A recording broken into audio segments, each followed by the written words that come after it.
Okay, so hey everybody, I'm Cortez and I'm a critic, and I'm just recovering. That was a very long hangover. Oh, and the draft just happened. We're in May. Oh, okay. So we're talking about the NFC East draft recap, and well, Philadelphia, it is time to get back to work. The draft has happened, and you, ladies and gentlemen, have 10 picks. So I guess you're not sleeping on your morals. You're not resting on your moral. That's the term, right? So Philadelphia has 10 picks, and they're scarier than I think they were last year. So Philadelphia Eagles, let's talk about them.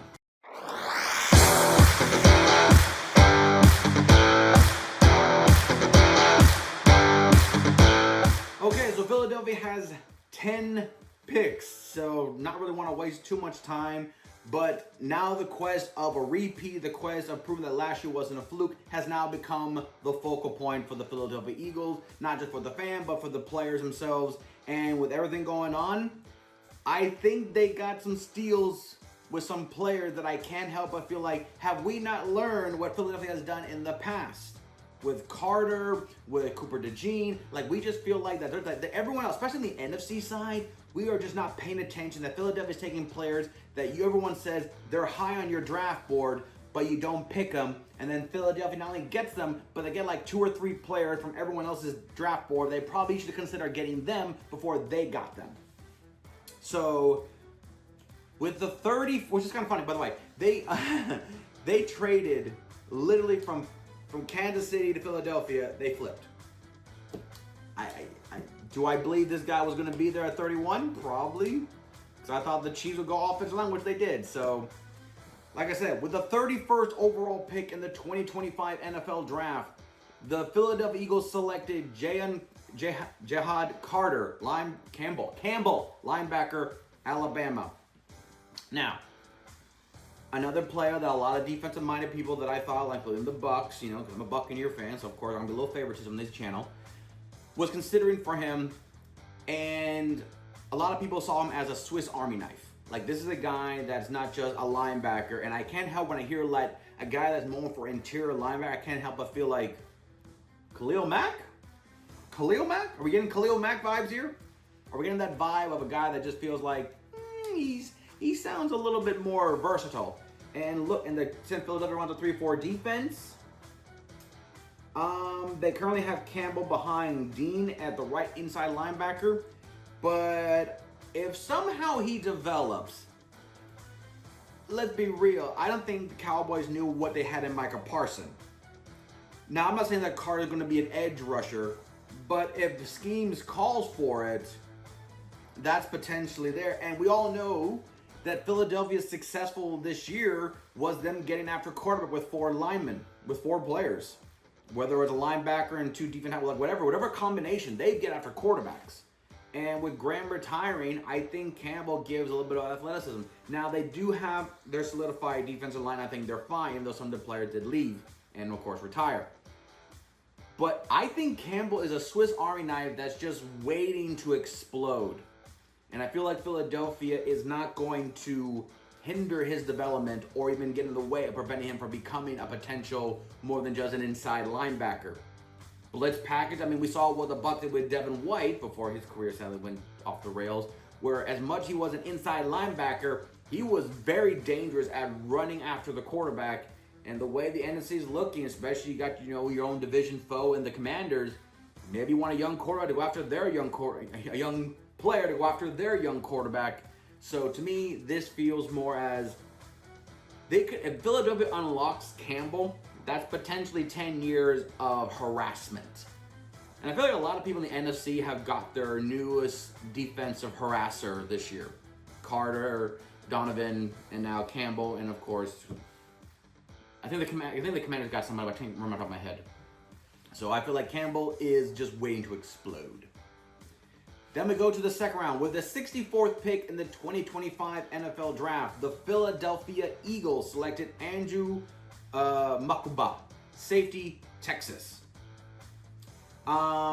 I know Darius Slay, they let him go, and I know he's a corner, so he can play a different position. But Cooper DeJean and Mitchell have both proven in their rookie seasons that they can take on the pressure of being the guy, which also helps Philadelphia to develop other positions that may not have the depth or development yet. So they feel confident, okay, you guys are good, and now we're going to focus on next side. So seeing them getting Andrew out of Texas, it just feels like they're trying to make they're making the secondary not be a temporary fix with a band-aid, and we hopefully we're not working on it later. They're saying Andrew, we believe, could start. I mean, Andrew is being viewed, behind McCullough. So rotational player, definitely in the Philadelphia scheme. But this is clearly getting what's the word? There's a word that basically they're not overcompensating, but basically they have a plentiful of talent to the point that it just feels that, heaven forbid, their star player gets out for a few plays, they're not going to miss a step. And I feel like Philadelphia, even with a second pick, this feels very much, I mean, let's be real. I mean, when they got Zach back, they signed him back to a contract extension, which I thought was one of the linebackers that might have lost. It just feels like, okay, so who are they really missing? And they know that the defense was the cornerstone of their success as much as it was, Barkley and Jalen Hurts and company. The Eagles are saying, we're going to keep developing young players for honestly the reason of we don't want to miss a step. And, God forbid it gets to the point where, money comes a factor. Sometimes the rookie deal is a little bit cheaper. Maybe that's the way they're thinking. But to me, this feels more that they're just getting plentiful of players that they can basically put the 1 and 2s in and not miss a step in this defensive monster they're developing. So to me, this feels very much, especially this is the last pick they got until literally 111th. So they definitely want to make sure they got 2 solidified star players with chance they don't have to rush in to be starters, but they can develop quickly and potentially get some rotation and playing time in the regular season to go for that defending title run. So, the 4th round, and with the 111th pick in the 2025 NFL Draft, the Philadelphia Eagles selected Ty Robinson, defensive tackle, Nebraska. Okay. They run a 3-4 defense, and yes, Ty Robinson is viewed as a defensive tackle, but I agree with Philadelphia. They currently project him to be the defensive end because when you want a 3-4 defense, basically your defensive linemen are just glorified defensive tackle that have a little more athleticism for the defensive end. They're viewed as a defensive end, but let's be real, they're just a more athletic defensive tackle because the biggest edges are their linebackers. And Philadelphia just needs to solidify front 3 to basically take on the blockers, take on the schemes, and sometimes even just take up the attention so that their edge rushers can come get quarterback sacks.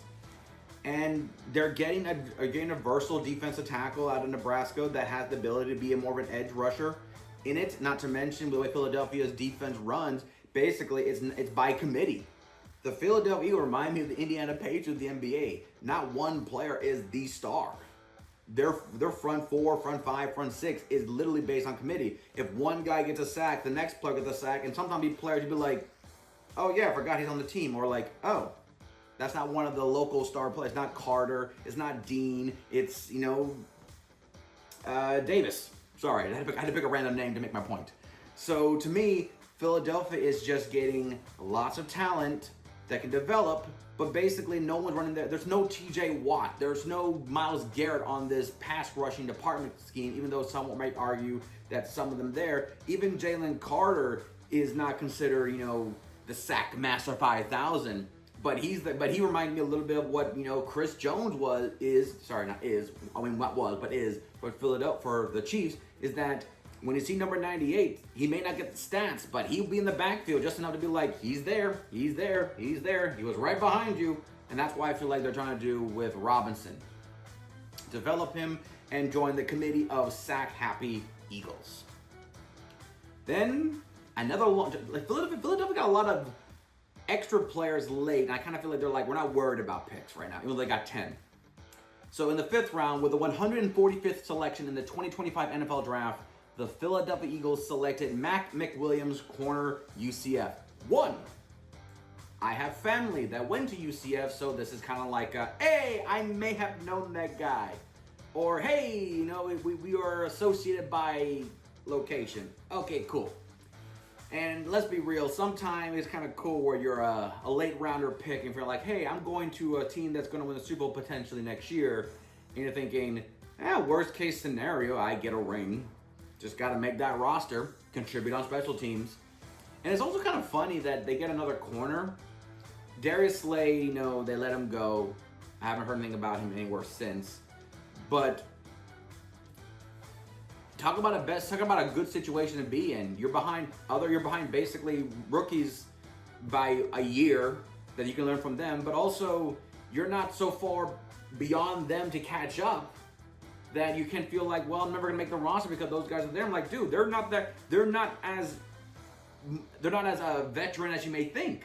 They're just there based on that they got drafted a year before you. That's really it. Yes, they blossomed, but that doesn't mean that you're basically going to be like, I'm never going to make the team. I'm just going to ride the bench. I'm going to be a special team contributor forever. They currently have Mac, you know, on the right side, right behind Jackson and Ringo. So we'll see how much he gets involved. But to me, this feels more as a value pick. You have raw, you have potential. Let's develop you. Let's see what you can do. Not to mention, like I said, Mitchell and Hooper DeJean were just rookies a year ago. Yes, they blossomed well, but don't look at it as like, man, those are 6-year veterans. There's no way. No. Granted, yes, you are a rookie again. You're a rookie too, but it's not like it's completely out of the realm of getting opportunities. The season's long. Make your strides. Pay your dues. Make it on special team. Make the roster. Make it be the best speed demon in the special teamer, and that's how you get on the team. And then when you're on the team during the regular season, the 53-man roster, then you can develop your skills, your tactics, your techniques. And that is the goal you probably should be focusing on. And we'll see what he can do. To me, because he's a local guy, I have a little soft spot for like local guys, you know? It's not a Florida, it's not a Hurricane, it's not a Seminole. It's a Knight. It's a UCF, Central Florida guy. He's on the Philadelphia team. He has a greater chance of winning a Super Bowl ring this year than most, so of course I'm going to be soft on him. Still in the 5th round, with the 161st pick in the 2025 NFL Draft, the Philadelphia Eagles selected Samuel Modone Jr., linebacker, UGA. I think I said the name right. Okay, cool. Yeah, Samuel Modone Jr., linebacker, Georgia. Okay, so we're just taking SEC players. I know. We're just taking SEC linebackers, I guess. What can I really say about this pick too much? I'm really surprised they went, and plus they have him viewed as another inside linebacker. It's a 4-3 defense, so of course you need 2 interior inside linebackers. But I don't know. You got Jeremiah Trotter, you know, son of a great Philadelphia linebacker last year, and I feel like he approved himself. You got Campbell, which I know he got from injury, so I'm sure you're probably a little concerned about him, but I don't feel like he's going to be, you know, hindered for the whole season or even most of training camp anyway. And then you got Zach, you signed back to. So, I don't know. This feels very much a little bit like, what do you need? What do you need to focus on? Linebacker? I mean, funny enough, they really haven't really got anything special. I mean, the receiving course, I thought maybe they might go receiver, but even then just feels a little bit like, why? So this pick feels a little bit like there must be some potential there that you just feel like I can develop him into something a little bit more than inside linebacker. That maybe he's more of a cover linebacker. That maybe he's more for coverage to handle the tight ends, and that's probably why they got him. Or maybe he's more of a runner. Maybe he has that one aspect of his game that he's good at running this. He's good as a blitzer. He's good as a rusher. He's good as a cover guy. He's good at run support. Something about him must be like he's really good at this one thing situationally, and that maybe over time we can develop into something a little bit more than that. But right now he just has that it factor that be like, let's develop him. Let's take him, let's develop him, because I mean, why not? Why not? So maybe they see something in him that I don't see, because I don't have the time to draft stats every single player. But he must be has something that it just feels like he has that it. Then 7 picks later, still in the 5th round with the 168th pick in the 2025 NFL Draft, the Philadelphia Eagles selected Drew Kendall, center, Boston College. Okay. Is Drew still going to be playing center? Yeah, according to this, he's viewed as the third string center, but I always feel like centers are just a few snaps away from being used as an offensive guard. So we'll see where that goes through, but I don't know. There are some, this is the part where it comes to the draft where you just feel like, as a fan, taking a fan perspective out of it and just looking at it that way, you're thinking, we already have that position kind of full. We already have that. Oh, okay, what? There must be something that the organization, the scoutings, and the general managers see in these players that I really believe that a lot of them may be viewed as a center, inside linebacker, but there's something they're just going to be like, we're going to take it and then we're just going to shift it, we're going to tweak it, we're going to mold it into something, and whatever that's going to be is going to be more beneficial. Because I thought Cam Jurgens was good. He was the guy. He replaced Kelsey. You guys won a Super Bowl. The guy, so I don't know. I just really felt that,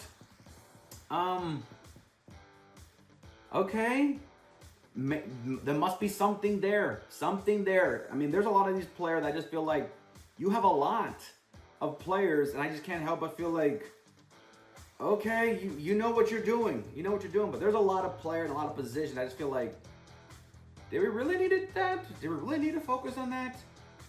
So, sorry, Drew, but the biggest thing I can really think of is you must have something, but I won't be surprised they move him to a guard.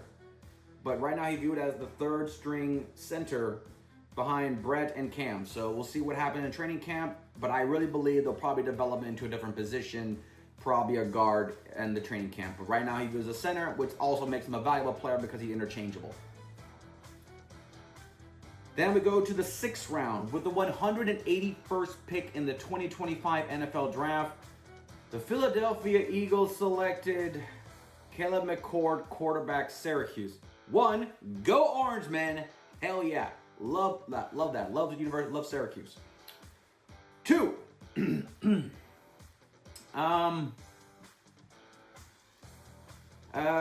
So we know that Kyle is not gonna fight. It's not fighting for a starting job. There's a part where I think McCord probably could be fighting for a starting job somewhere else. A team that may not be as secure with their quarterback, or that they're like, I thought McCord probably should have gone to Indianapolis, or probably could have gone to Minnesota in case they weren't so screwed by JJ McCarthy. Like, I don't know, the Raiders, the Steelers. Him going to Philadelphia, I mean, yes, he's going to be with a high caliber team with offensive, plentifulness, but I thought McCord it's going to sound really bad, but I think McCord is being wasted in Philadelphia because he's not needed. And I feel like he probably will be more needed on other teams that may not be as solid in their corner. Like I said, Indianapolis kind of felt like probably would have been better for him to go there. Because I think McCord is underappreciated. I feel like he was underappreciated at Ohio State. Even though they won a Super Bowl. They won a championship with Will Howard, so meh. But McCord was not ineffective at Syracuse either. He was actually very good at Syracuse. Just happened to be Syracuse. So, I don't know. This pick feels a little bit like, why do we needed McCord? Unless, and this is a big if, I'm stretching here, what if McCord is very valuable and they see a Matt Shaw type of situation, like Atlanta did when they had Michael Vick and they got Matt Shaw? That they feel like that he will develop well enough that maybe they'll use him as trade to get value for potential. I don't know. I really feel like McCord is a much better quarterback than where he's at Philadelphia. He's in Philadelphia. Yes, I understand when God forbid Jalen Hurts gets hurt and, you had Pickens and, well, the one game he didn't do that good, but then again, that was a game where it's like, dude, 5 turnovers and you guys still couldn't win, and you lost in the last 10 seconds. So a lot of factors in that one. But to me, this one feels like, I don't know, guys. This pick feels like you probably didn't really need it. I probably would have been better if you got another player or receiver, tight end, something else. But this one feels like, honestly, for McCord's sake, you're on a Philadelphia team, so the chances are you win a Super Bowl ring. Cool. But I think McCord probably should dare to go somewhere else to play. I think his rookie season, his rookie time might be wasted on the bench on a team that he probably will never get a chance to play for, God forbid an injury. So McCord, you're drafted, congrats, but I really believe you should have gone to a team that potentially could use you this year. I'm sorry. 10 picks later, still in the 6th round, with the 191st pick in the 2025 NFL Draft, the Philadelphia Eagles selected Miles Hinton, offensive tackle, Michigan. Okay, so another offensive tackle. And he's viewed as a left tackle, so not even potentially trying to get him into an opportunity to probably replace Lane Johnson when the time comes. So okay. This is another pick where I just look at Philadelphia going, I guess when you have your starters and your backup and even your third string rotational player, now it's just, gluttony. Let's just get every potential top tier player in case. I mean, the McCord pick at quarterback was still like This one feels a little bit like, well, you're not needing a tackle, and hell, not even a backup tackle. I don't know. I kind of felt like maybe receiver might be the way to go, but the receiving core is kind of full.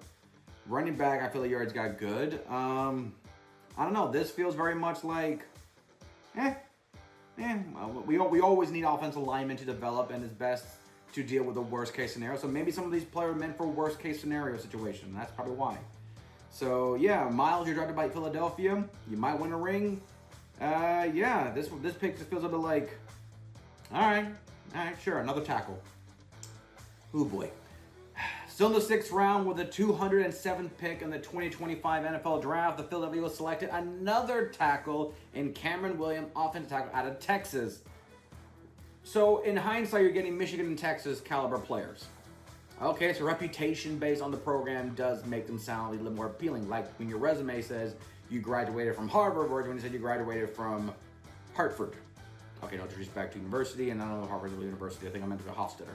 But anyway,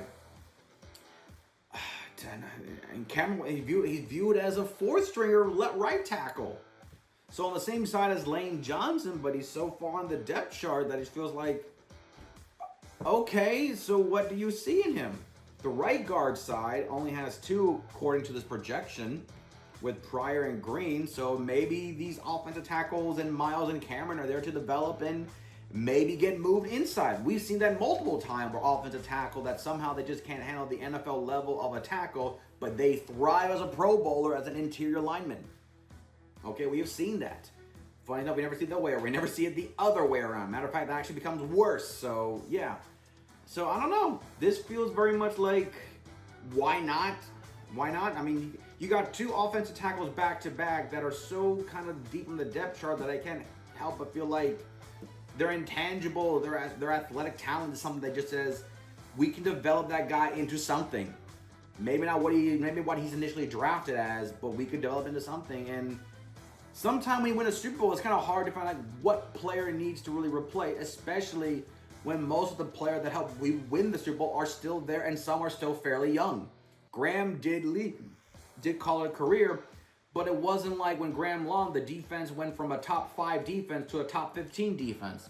The Eagles defense is still solidified, not to mention the rookies they got last year still helped them in great. So to me, it feels a little bit like, sure. So this is sure, Philadelphia, yet another offensive lineman. Sure. Sorry. And then your last pick, 2 picks later in the 6th round, with the 209th selection of the 2025 NFL Draft, the Philadelphia Eagles selected Ottawa Paulin A. Raylan, edge, Virginia Tech. Sure! Nothing screams Super Bowl champion than sacking quarterbacks. Tampa and Philadelphia did against Mahomes, and I feel like that might be your biggest threat. And then, God forbid, you go against Lamar Jackson, Joe Burrow, or Josh Allen.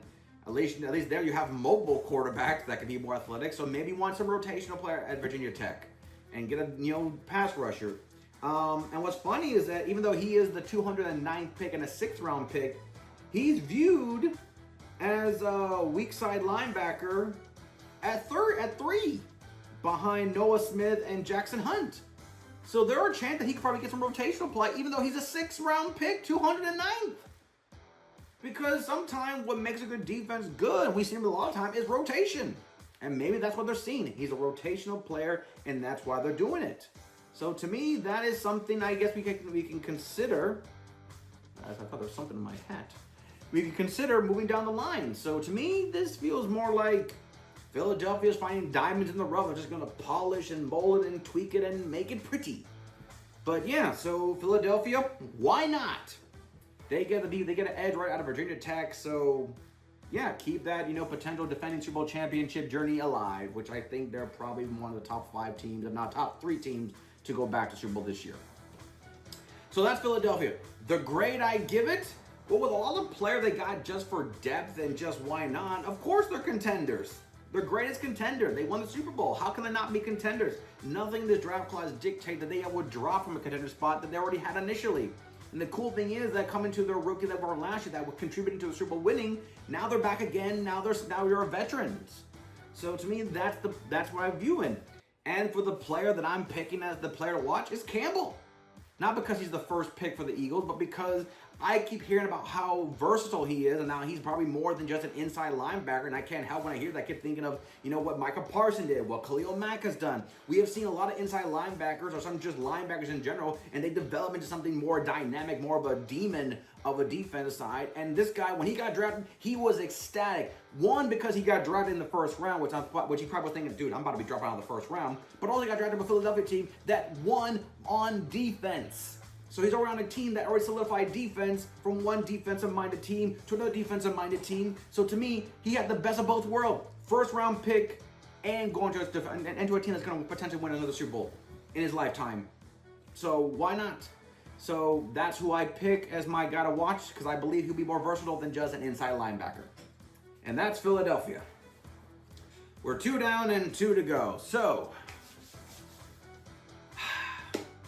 I kind of want to save the best for last. So next time we'll be talking about the Washington Commanders as they go their second year under the Jaden Daniels success rookie season to see what have they done to solidify themselves to know that they were this close to Super Bowl, even though the scoreboard says they were this far from a Super Bowl, but still they were that close in their first year under Daniels. Let's see what Dan Quinn and company did to make the Commanders competitors in the second season after their first season together as rookie and head coach.